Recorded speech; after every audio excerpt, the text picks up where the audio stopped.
Hello, everybody. Hello, good afternoon, good morning, good evening, wherever you guys are watching us from.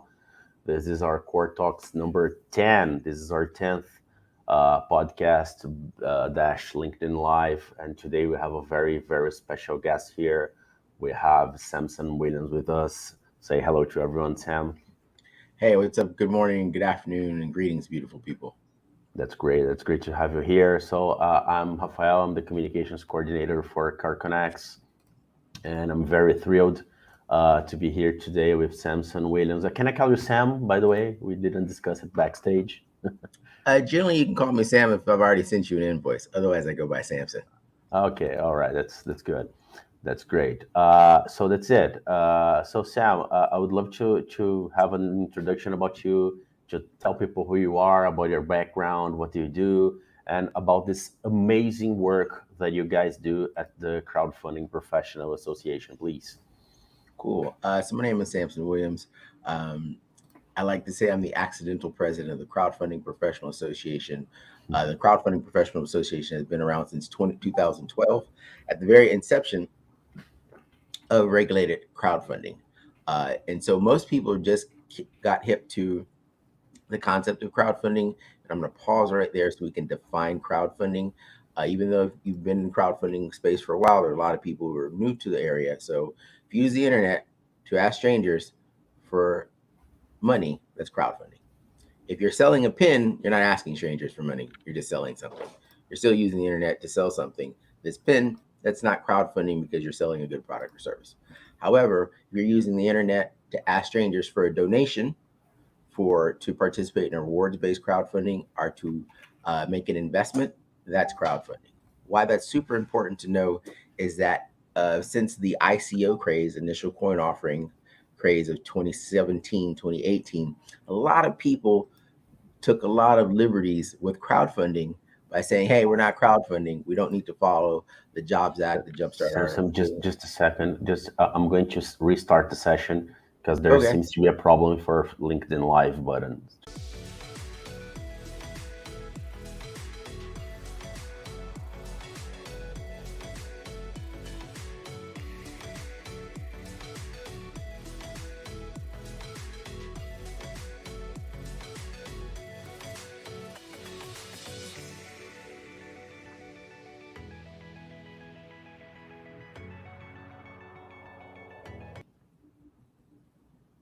Hello, everybody. Good morning, good afternoon, good evening, depending on where you're watching us from.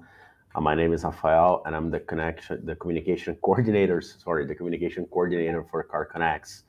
I'm from Brazil, and I'm very happy to have our 10th edition of Core Talks today, or this great LinkedIn Lives Dash podcast that started with David Wild himself, the father of the Jobs Act. And we are reaching the 10th edition of our podcast. And I'm very happy and very thrilled to have Samson Williams from the Crowdfunding Professional Association. Say our hellos, Samson. Welcome to the show. Awesome. Good afternoon, wonderful, beautiful people. My name is Samson Williams. I'm president of the Crowdfunding Professional Association. We're based out here in Washington, D.C., but we're a national association. We also do have some international members from Bahrain and India. And so we're always advocating on behalf of the 70 plus FINRA licensed funding portals, as well as secretly 3,000 broker dealers, even if those broker dealers aren't yet officially members of the Crowdfunding Professional Association. So when we're not advocating for funding portal owners and broker dealers, of course, we're always trying to look out for the interest of our most important customers, investors.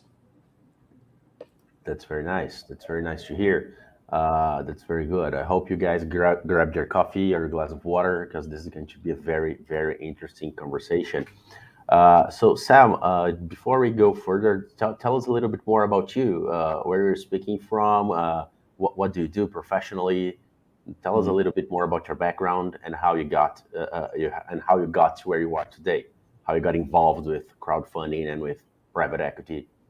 hmm Cool. By training, I'm a classically trained anthropologist, but I spend most of my days being a crisis manager, specifically for financial institutions. And so back in 2008, I came up to Washington, D.C. on a 90-day contract to work at Fannie Mae to help them with the 2008 recession. You might recall they almost threw in the universe in 2008, 9, 10. And so I learned a lot about capital markets, mortgage backed securities. And then in 2016, my old college roommate said, "Hey, there's this thing called crowdfunding. We should do it. We should build a crowdfunding platform for real estate. Come join me." And so I left Fannie Mae in 2016 to join his crowdfunding platform. Um, and that's where I learned about the crowdfunding the old-fashioned way by putting my life savings into it and see what happened. And let me tell you, there's no journey quite like the entrepreneurship journey, because we pay the iron price for the information we're about to tell you. Rather, I've paid the iron price for the information I'm about to tell you. But any entrepreneur will tell you, you're really not an entrepreneur until you've burned through your life savings for the third or fourth time. That's since you have a background on crisis management, I can say that that's scary. That's kind of scary, but that's also kind of exciting, isn't it? Yeah, most people think so. Crisis management is helpful because that's like my day-to-day job. Yes. So particularly when dealing with startups and founders, this is the first time they've ever started a business. That's why they're Mm. called startups. And in many instances, the first time they've ever founded a business. And so most people think that success is a straight line. You're going to start this business. You're all Excel billionaires because you've got a beautiful spreadsheet that says you're going to go to market. You're going to make X amount of money. You put your valuation at 8, 9 figures because you're an Excel billionaire. But then life hits you. And so for all the businesses back in January of 2000 who launched with the new year, would dump their life savings into restaurant retail businesses. And they're like, yes, we're going to do it. That's January 5th, 2020, March 6th, 2020, we went into lockdown for the pandemic. And so Mhm. we often think that success is linear. You start, you finish. Really, it's you start, you find out that being an entrepreneur is like being a bee in a hurricane. And if you're lucky, most 95% fail in the first 5 years. 5 years later, you'll be like, oh yeah, I did this thing, and now I'm here 5 years later, and I can start on my overnight journey to success. And I want to say, I know we're going to talk about crowdfunding, but sometimes we don't give enough.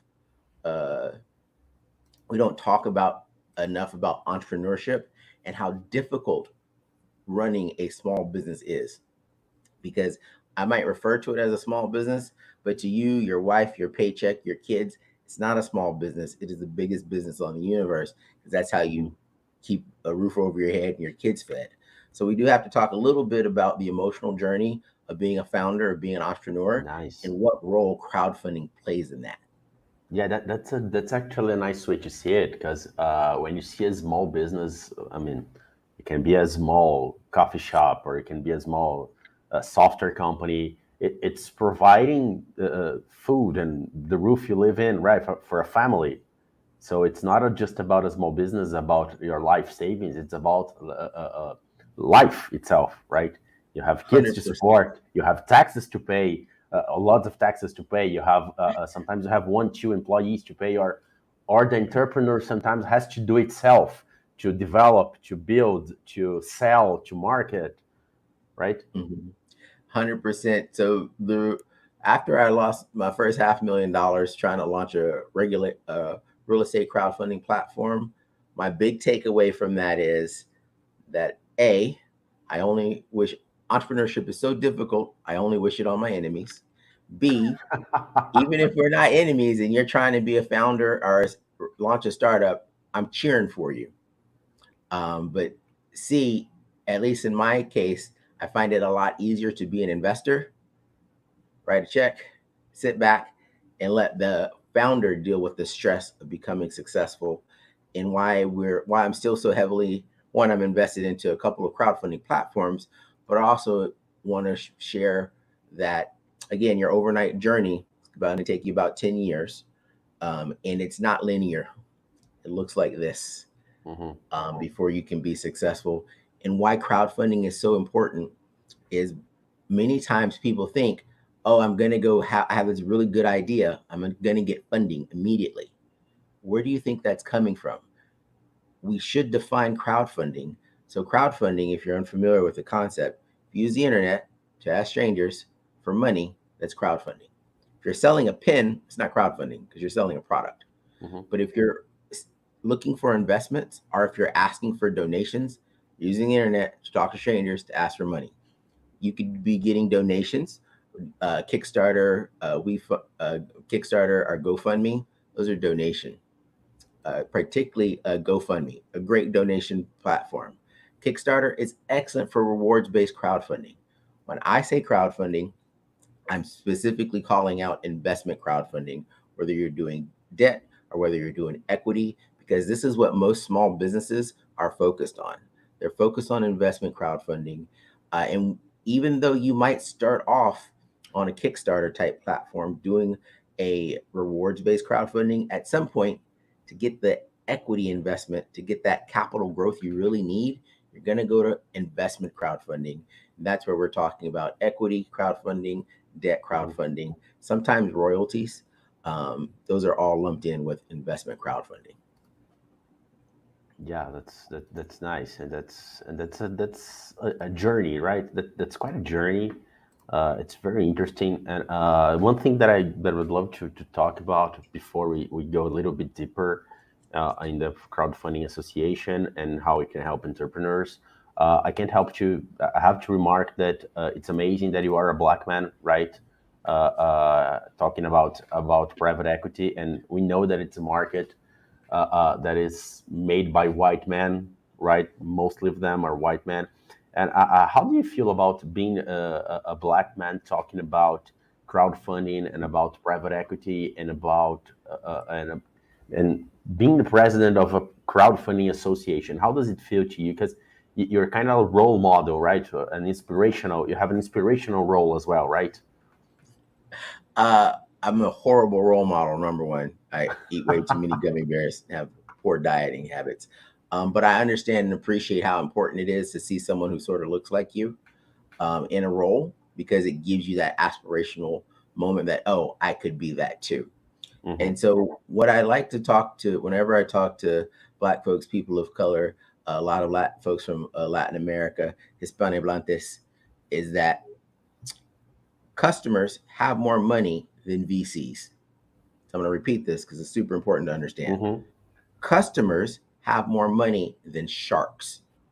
Customers have more money than angels. And so historically, the VCs, the venture capitalists, the sharks, the so called angels, they're like, oh, I have this great pen business.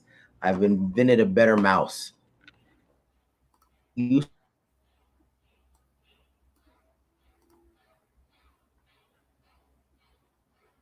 Oh, too bad. I think we lost Samson. I think we lost Samson. He's probably had an issue with profitable. his connection. Are you back? Are you back? Oh, We okay, had I'm you. back. We had you locked. You thought we were talking about having a better mouse, and then we lost you. So if you have a product, you've invented a better mouse, you need to remember that your customers have more money than VCs. Your customers have more money than investors. Why this is important is because investors don't actually make your business profitable. Customers do. And so if Nice. you're black, if you're a minority, if you've been denied access to the traditional methods of venture capital, of accessing capital, you still might be able to tap into your customers who have more money than VCs because it's your customers who make your business profitable. How you tap into them is by using the Jobs Act crowdfunding rules so that you can solicit from your customers, current customers, future customers, potential customers, investments into whatever your good product or service is. This is revolutionary. So before 2016, retail investors weren't possible. So you could have a mom and pop shop, you could have a taco shop, an ice cream shop, you could be building mice, you could be making watches, you could have some kind of software. Before 2016, you legally couldn't ask the 10,000 people who followed you on Instagram or Twitter who were already your customers if they loved your good product or service so much that instead of just buying it, They wanted to invest in your company. This is why investment crowdfunding is so important, because it goes back to the simple fact that customers make your business profitable, not VCs. Definitely not sharks. Because if I'm a shark, I am more than happy to make an investment in your business, because now you work for me. Because now when you make money, I'm going to skim off hopefully 30 to 40% of that right off the top. Customers don't do that. Customers say, Samson, I love your widget, your gadget, your gadget. I love it so much. In addition to paying $29.99 for this thing, I'd also like to invest. That changes the dynamics of capital formation in a big way. Yes, this was something that I had in my schedule here to ask you further on, but since you touched it, since you've gone there, let's go there. Because Reg CF can really help companies raise money from brand advocates, right? Mhm. You can have your brand advocates help you help invest in your company, and the entrepreneur maintains property. They don't have to go public. And you do you believe that this is still unexplored by companies? Companies are still learning to do that. 100%. And I forgot to, so particularly if you're Black, you're sort of blessed to be the same complexion as Jesus, like myself. Why crowdfunding is so crucial? When the VCs are preventing you from accessing the um, traditional capital, your customers open the door. You're already an influencer. You already have your own style. You probably have your own product. You've got a following in you built a community. You put in 5, 10 years of building a community. Now you're going to convert that community capital, that social capital, into financial capital. In that moment, you're able to self actualize the growth of your company. You can do this through investment crowdfunding. It's like running a marathon. It is not easy. It is hard. But here's the thing: Rafael, I'm gonna lean in so everyone can hear me clearly. Raising money is hard. You only have about 6 funding options. You can go to a bank, and the bank will lend you your money at 12 to 18%.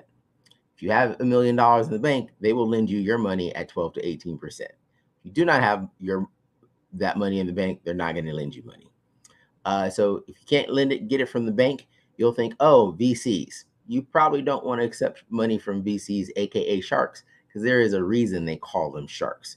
They're hungry, they're greedy, and they want to eat you alive. Then you have angels. Why this group of investors is called angels is a mystery, because they want the same terms as sharks. So why are they called angels? I do not know. So after banks, after VCs, after sharks, there is these people called hedge funds. They're even more predatory, or rather, the terms that they want can be even more egregious than sharks. And keep in mind, if this is your first time founding a business and you go in front of a group of sharks, that is their business. The business of a shark is to eat as much as they possibly can. And if this is your first time ever raising money and you go in front of a group of 2, 3, 5 sharks, they're going to have you for lunch, because you just don't know what you just don't know. Banks, hedge funds, sometimes private equity, sharks, angels.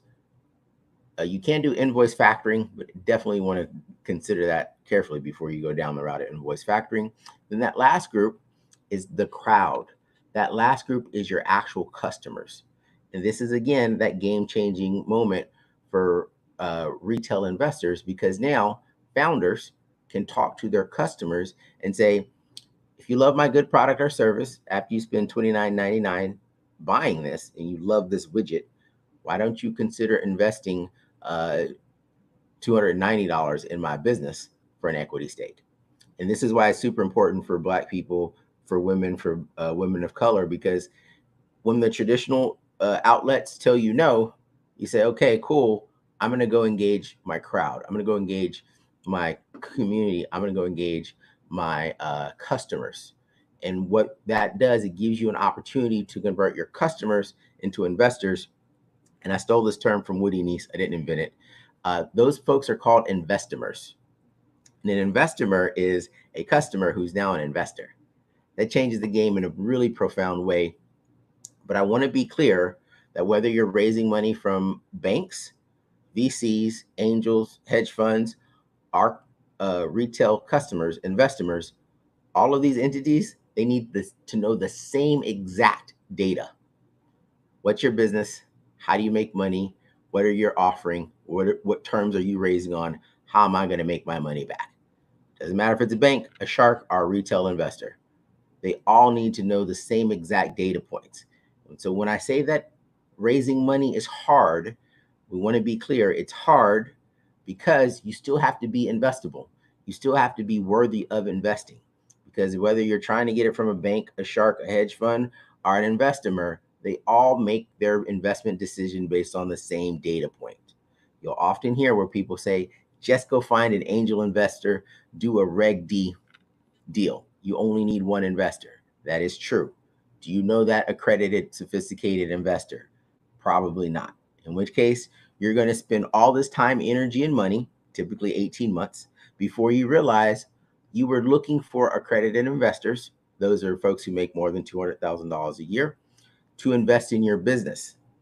And you found one, but they only wanted to write you a $20,000 check, maybe a $100,000 check, but you need $500,000 to launch your business. If you're going to spend time talking about your business, what it is, what your products are, how you make money, and how you make your investor money, don't just do it to sharks, because only about 4% of the U.S. population is accredited investors. I'm not sure on the percentage of accredited investors down there in Brazil, but I'll look that up and get back to you. Because you're going to pitch everyone who's in the crowd, whether they are a shark, a whale, an angel, or retail investors. You're going to pitch them all the same exact information. And if you're only going after sharks, that means that 96% of the people that you pitch to can't invest in your deal. This is where, with crowdfunding, through the Jobs Act, you're able to pitch to the crowd. And if your crowd consists of a few sharks, a few angels, a few retail investors, that's awesome, because they can all invest in your deal on whatever terms you dictate. That's the last part before this long rant is going to conclude, is that when you create your own deal, you dictate the terms. If you ever ask a shark for investment, sort of like asking a shark, what do they want for lunch? You're on the menu. So one of the benefits of Reg CF, and under Reg CF, you can raise up to a founder, our startup can raise up to $5 million. You get to dictate the terms of those $5 million. If you only need to raise $500,000, you're saying, hey, I'm raising $500,000 for 10% of my company. You're dictating the terms, because when a shark shows up, they're like, great, we'll give you $500,000 for 100% of your company. That might not be your exit strategy. It just became an employee, right? You're just an employee. And so this is one of the other benefits, particularly for Black people and people of color, when they're trying to raise money. You're going to spend money. It takes money to raise money, because again, you have to pitch the banks, the sharks, the angels, the investors. You have to pitch all of them with the same exact information. That is time consuming, cost, and has expense, has sunk cost. So instead of just pitching 4% of the population, pitch to everyone. And last, of course, you want to determine your own terms. And that's the other big deal that's enabled through Reg CF crowdfunding, as well as Reg A plus crowdfunding. Yeah, and may I just add to your line of, I really like your explanation about the venture capitalists, about sharks and angels. But I learned from a friend that he was involved with venture capital in Brazil, and he said that sharks, they smell blood, and angels want your soul. So oh, that's a good one. Yes. So that's basically it's the same thing, but it's just said in a more beautiful way. So sharks go for blood, and angels go for your soul. Well, in theory, it's better to give a shark a little bit of your blood, because you only got one soul. Yeah. But as the founder, as an entrepreneur, you need to, again, I'm going to repeat this. You have to present the same facts, regardless of the level of investor, so they can determine if they want to invest. Sometimes they don't want to invest because they just don't invest in the businesses in your vertical. I know a gentleman here in DC. He made his money in the taxi business. He only invests in businesses where there's wheels involved. So he's not investing in your SaaS company 99% of the time because he's like, your main method of making money doesn't have a wheel involved. I'm all about transportation. Mm-hmm. So you have to keep in mind, if you're just going to go out and find that one angel investor, that one shark that's going to write you that $2 million check, you're probably going to spend 18 months before you realize, oh, 96% of all people I talked to, they couldn't write me a check because I was doing a private placement memorandum, a Reg D 504 or 506 deal, in which case 96% of the folks you interact with, they just simply can't invest. Whereas if you do a crowdfunding campaign, it's difficult. It's going to cost you money. Generally speaking, you should anticipate spending about 10% of whatever your goal 10% up to the first million. Then it scales down a bit, meaning if you're looking to raise $1 million, it's going to cost you $100,000 in sunk costs to attempt to raise money. There's no guarantee. Raising money is hard, but you should keep in mind that regardless of if you're talking to sharks, VCs, angels, or retail investors, you still have to pitch to them, and that cost, there's a sunk cost to pitching. Yes, that's very interesting. That's really. I'm having a master class today. So let's talk a little bit more about the Crowdfunding Professional Association.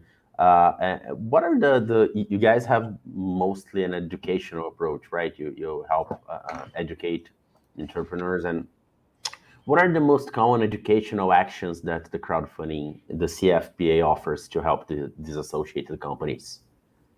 If you go to the crowdfunding ecosystem, or if you go to cfpa.org and then you click on ecosystem, that's probably one of the best resources out there. The ecosystem provides you a curated board of crowdfunding professionals, some accountants, some lawyers, some IP folks, some marketing folks, and then you can ask questions that are specific. Questions that are specific to crowdfunding. I'm just reading the posts that are currently up there. Securities lawyers explain why violating crowdfunding regulations isn't like speeding. Super important. Are founders putting themselves at risk if they reveal their fundraising plans on a public forum like Twitter? It's actually a legal question. Not that they're giving you legal advice, but they'll give you color around the regulations.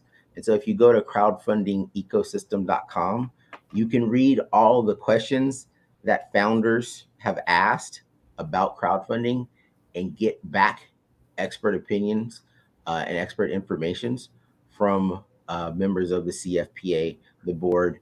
And I myself, I often respond to questions there because one of the benefits is that if one person has a question, 100 other people have the same exact question. And 99% of the time, we're not telling you anything new. For myself, for instance, if you've read the Jobs Act, it's about 385 pages. Then there's an addendum that's another couple hundred pages. So I've read the Jobs Act, highlighted it. And so when people ask me questions, I often just refer them back to a specific page because I can give you my interpretation of the Jobs Act, or you can read it yourself. Yeah, but most of the time you just need to know, and that's what the Crowdfunding Professional Association does. It provides you the technical expertise that you need in order to feel empowered to make your business decisions. Yeah, and also we have, as an association, of course, as business in general, you have companies in different stages, right? Some people are starting, some people are already filing, some people have already done some funding somehow. So you have people with different levels of knowledge, and they are able to exchange this kind of information, right? 100%. So we do have courses and posts and information specifically for founders. Sometimes I call them entrepreneurs. They've got a 9 to 5.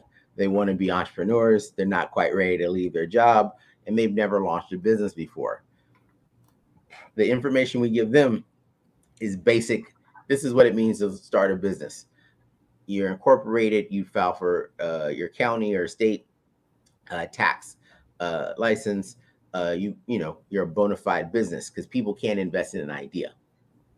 Then Mhm. there's other information for people. This is their second or third time founding a business. They've had one or two successful exits. They went the VC route the first two times, but they weren't very happy with it. So now they're exploring, what is it, now that I've had a couple of exits, how can I go back to my customers? I've got 100,000 customers. How can I go back to them for my new venture, my next venture? Those founders, they ask different questions because this is not their first rodeo. They ask less questions about business formation and more technical questions about what is crowdfunding, what are blue sky laws, what are some of the other technical terms that the CFPA experts can walk you through, versus those rudimentary basic uh, entrepreneurship one-on-one questions. And our last group of folks that we cater to at the Crowdfunding Professional Association are platform owners. So whether you're Core Connects, whether you're David Duccini from Silicon Prairie, or Eve Picker from smallchange.co, much like in the NBA, the teams are represented. We represent the whole league, all the crowdfunding portals, because when the crowdfunding portal, that person who owns a portal, they're a small business owner. Their Mhm. biggest irritation is probably the SEC or FINRA, because the government has made some nuanced ruling that causes operational pain. And so instead of tackling it one at a time from each funding portal, you come to the CFPA. We can say, okay, if one funding portal has told us this, it applies to the next 70, because it's a pain point for them. It's a pain point for all 70. Instead of having a discombobulated, decentralized approach to how you address the regulator, we're able to help organize and say, and engage the regulator, say, hey, here's some things that you should probably consider changing when it comes to social media. We want entrepreneurs and issuers to be able to get on Twitter and say they have a deal, or they're raising money, and not get in trouble. Because again, all of the securities rules is based on the 1933 Securities Exchange Act. And shockingly enough, Twitter did not exist in 1933. So some of the rules don't necessarily apply apples to apples to how entrepreneurs and founders use modern technology to engage their customers. Yeah, things don't fit, right? When Yeah. when you take something from almost 100 years ago, and obviously it's not gonna fit our ecosystem and our reality, and the Mhm. difficulties people might have, Yeah. right? And because it doesn't fit, this is where we advocate for all crowdfunding portals. Because when we advocate for the portals, we're also advocating for the founders, the issuers, the entrepreneurs, as well as the investors. Because part of it is, if you're trying to raise money, you need to meet your customers, your investors, where they're at. If they're on Reddit, if they're on LinkedIn, if they're on Twitter, if they're on Facebook, you need to be able to use those platforms to, in a regulated and compliant manner, attempt to raise funds from them. That's what we're here for. That's what the CP. That's the real mission of the Crowdfunding Professional Association. Yeah, that's very interesting. And also you can have here on the on this forum you can have a lot of answers with different perspectives, right? You have people from legal perspective, from accounting perspective, FINRA broker dealers. I mean, you have different perspective, people looking from different perspectives and offering different answers that can connect, right? That can help give a better answer to the entrepreneur, regardless on which stage he's at, right? That's very interesting. That's Yeah, very interesting. 100%. Check out crowdfundingecosystem.com. Ask a question. Someone will get back to you. Go through the old questions. Generally speaking, when someone asks me a question, it's not the first time the question's been asked. So I'll find an old response from 2, 3 years ago and just send them the link and say, watch this video, then come back and ask me a question. Because it's part of that. And I just don't do that. The variety of experts, we have about 2 dozen people who regularly respond to questions, that gives the entrepreneur a way to measure twice before cutting once. Because if you're a founder, you're about to bet your life savings, probably your spouse's life savings, on whatever you're about to do. And so you need to have the unbiased source, which is the Crowdfunding Professional Association, to tell you in real terms, entrepreneurship is so difficult, Samson only recommends it to his enemies. And those resources help you understand why I say that. Yeah, yes, yes. Yeah, sometimes your enemies can be your best friends as well, right? So, 100%. yeah, especially if you are the Superman. His enemy is actually just like him. So we hating the others what we see in ourselves. So that's a little psychological, a little anthropological, but that's a whole Yeah. different conversation. But Well, that's I will add to that point, Rafael, that Superman can't be super without a villain. Otherwise, he's yeah, just a dude who can fly. exactly. Yes, yes. What happens if Batman kills the Joker?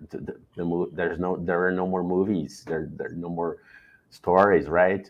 You still have some And, others, but the Joker is the big deal, right?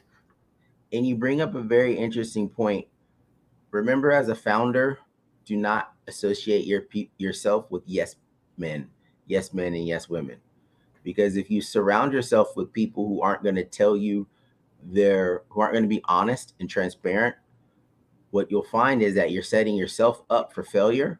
You're talking in an echo chamber, and no one's telling you, hey, watch out, this is going to happen. So just remember, you sometimes need to purposely, as a founder, go find someone who's contrary, ornery, and is just against your idea, because they're actually going to tell you what you need to know to protect yourself versus being surrounded by a lot of people who are just watching you spend your life savings and telling you, yes, that's right, that's right. Hmm. Yeah, especially when you start growing, right? You have, for example, I'm gonna hire someone to help me with social media. I don't know. Uh, he's the specialist. He or she, of course, the person is the specialist, right? Then, oh, I Mhm. want this, and that. Maybe that's not the best way to go. No, but I want that. Let's try a different approach. That's not the best. Yes, it can be done, but there are other ways. There are better solutions. hmm And so, because you bring it up and we're talking about social media, I do want to take a moment, because if you're a founder, if you have a startup or an established business, and you're thinking, oh, I would like to raise money, whatever your pitch deck is, pitch it to everyone via crowdfunding. And so, if you're looking to raise up to $5 million, you can use Reg CF, the SEC exemption known as Reg CF.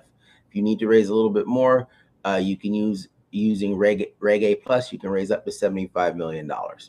And so, Reg A Plus is pretty ideal for companies looking to raise more than $5 million, less than $75 million.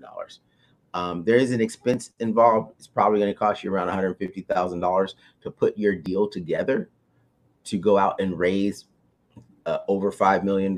You should at least have a budget around $150,000. Even if you think you're going to go out and find a shark, you're going to do a road show. That road show is going to cost you about $150,000 before you actually find that one single investor. Uh, and so, why I'm telling you this now, one, so you get accustomed that money is not free. During the ICO craze, the initial coin offering in the blockchain crypto space, a lot of people discovered crowdfunding. They got on the internet, they asked strangers for investment. That's crowdfunding. ICOs were just unregulated crowdfunding. Unfortunately, a few years later, we understand why they had a 98% failure rate, because when it's unregulated crowdfunding, there's no checks and balances. And so you have a lot of fly by night operators. The other thing, the reason I'm bringing this home is crowdfunding, raising money, comes at a sunk cost. What you need to spend your money on, your time rather, is building community. Because if you go to Core Connects, if you go to any crowdfunding platform, they provide you a service of crowdfunding, of being a platform. They don't do marketing, they don't do community building, they don't do advertising. It's The still on you. crowd part, just the The funding. crowd, The yes. crowd is And so, yours, right? Rafael, you remind me, crowdfunding works best with a crowd. It's on the founder to get the crowd. That's where the time, energy, and expense really comes in. Because the platform, their fee is based typically on success. Meaning, if you're successful at bringing the crowd to the platform, then they're going to charge you some percentage of the deal, typically somewhere between 5 and 8%. But again, crowdfunding works best with the crowd. Platforms, by rules and law, they're not there to do marketing and bring the crowd for you. That's on you. So before you go to raise money, I don't care if it's from a crowd of sharks or a crowd of angels or a crowd of investors, retail investors, you got to build your crowd, because you build your crowd and then you go to a platform that says, hey, my deal is on this platform, click this link. Because if you haven't built the crowd before you begin your crowdfunding journey, and you ask me, hey, Samson, how much is it going to cost me to raise $5 million? What you're really asking me is, hey, Samson, I want to skip 10 years worth of community building a reputation and a brand, and go right to the front of the line. And I'll tell you, you're probably going to spend $500,000 to find out that humans, do not invest in strangers. It shouldn't be a difficult concept, right, to understand. Stranger danger. People do not write checks to strangers. And so if you get on the internet and you ask strangers for money and they don't know who you are, your conversion rate plummets. And so if Yes. you're not willing to build the crowd, you're not able to access funding, because crowdfunding is a process of converting social capital into financial capital. So I really want the founders and startups to take this away. The hardest part of crowdfunding is the crowd, and that's on you. Yes, yes, that's very powerful to understand, right? Because we're talking about ecosystems, we're talking about brand advocates, and we're talking about people. Basically, we're talking about building relationships and building confidence, and showing your product and building confidence by the quality of your product or your service or whatever. That's very, very helpful. Hey, Just yes, yes, please. Rafael, can I say one thing? Sure. Never ever call me if you're in stealth mode. That irritates me so much, because if you're in stealth mode, it means your good product or service is not, you don't have an MVP. It's not ready to go. If you're in Mhm. stealth mode, stop telling people you're in stealth mode. Develop your good product or service so that it's at an MVP, so that if you're selling headphones, I can test them out. Don't tell me you're in stealth mode about a fancy widget I can't touch, use, or hear. So that really drives me nuts. In Mhm. in today, if you're in stealth mode, the sharks don't know you exist. The angels don't know you exist. Your investors don't know you exist.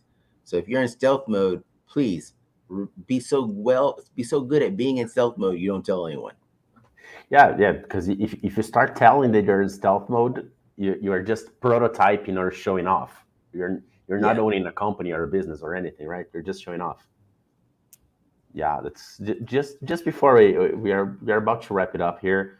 I feel like we could go on for hours, but we all have schedules. Do you see any specific segment that can benefit from RegCF, or you believe that any segment is good for that, like Uh, technology, medtech?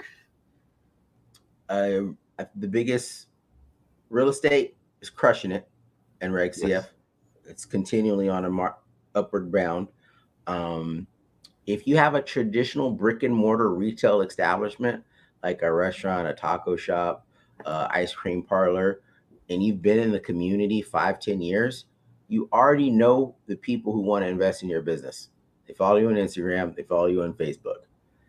If you've tied in any type of marketing where you issued a coupon, say you run a coffee shop and your coffee shop has issued a coupon and you had 500 people redeem this coupon, those are amazing qualified leads. You already know who the 500 people are who redeem this coupon. You've already got if you have a loyalty program that's already established, you've already curated people who love your good product or service so much that they're Your already customers. your database is there.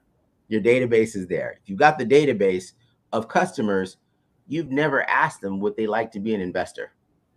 That's what Reg CF provides you. So if you got the database of customers, offer them the opportunity to be investors in the business that they already love so much, their customers up. Because you're not selling them on how great your tea or coffee is. They're already bought in. They already bought it. Yes. So when you say which vertical is that, again, if you've put in the sweat to build the community, to build the crowd, to have that database, that's the ones where Reg CF is really ideal for. That's very nice, Samson. I think we should be wrapping up already. We're almost 40 minutes, a little bit over 40 minutes. So, any final thoughts? Anything you'd like to touch and you didn't? How can people reach you? How can people contact the Crowdfunding Association, please? The You floor is yours to wrap it up. Cool. By all means, reach out to the cfpa.org. Definitely check out crowdfundingecosystem.com for any of your specific technical, excuse me, technical needs for crowdfunding. We've got marketers, we have lawyers, we have accountants, we have crazy people like me who are going to tell you that entrepreneurship is so difficult. I only suggest it to my enemies. They're the most important people, the crazy ones. They're the most important ones. And if you want to follow me, you can just find me on LinkedIn, Samson Williams. And if you have a super technical question, you can just ask me on LinkedIn and I will just reply back.